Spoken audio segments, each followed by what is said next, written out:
एक ऐतिहासिक मॅन्डेट घेऊन सत्तेत आणलेल्या जनतेच्या सरकारचं हे पहिले हिवाळी अधिवेशन आहे.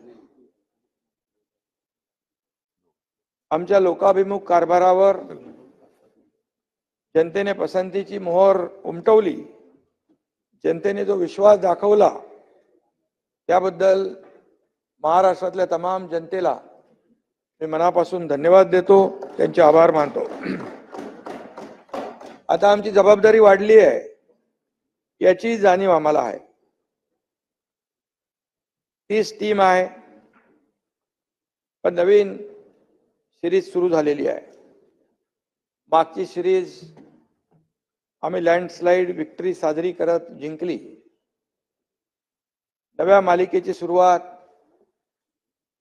नागपूरच्या ग्राउंडवर झाली आहे आणि नागपूरचे मुख्यमंत्री आता आमचे कॅप्टन आहेत.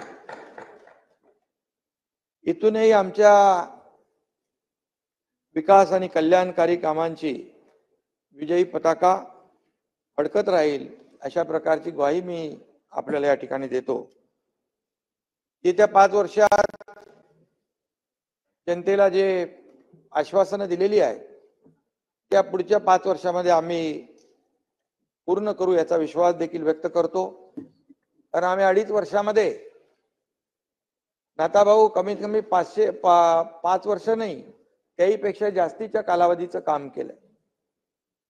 कल्याणकारी योजना असतील, विकास असेल, आणि म्हणून महायुतीने ज्या योजना सुरू केलेल्या आहेत या योजनांपैकी कुठलीही योजना बंद होणार नाही. या सर्व योजना सुरू राहतील आणि येत्या काळात जनतेच्या कल्याणासाठी नवीन देखील योजना सुरू केल्या जातील.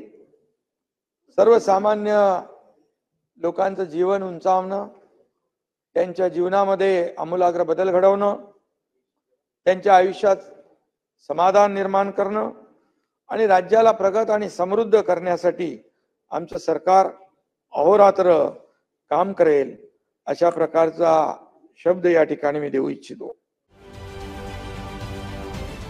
महाराष्ट्रातील सर्व बातम्यांचे विश्वासार्ह व्यासपीठ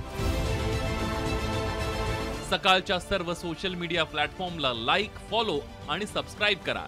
तसंच सर्व नोटिफिकेशनसाठी बेल आयकॉन प्रेस करायला विसरू नका.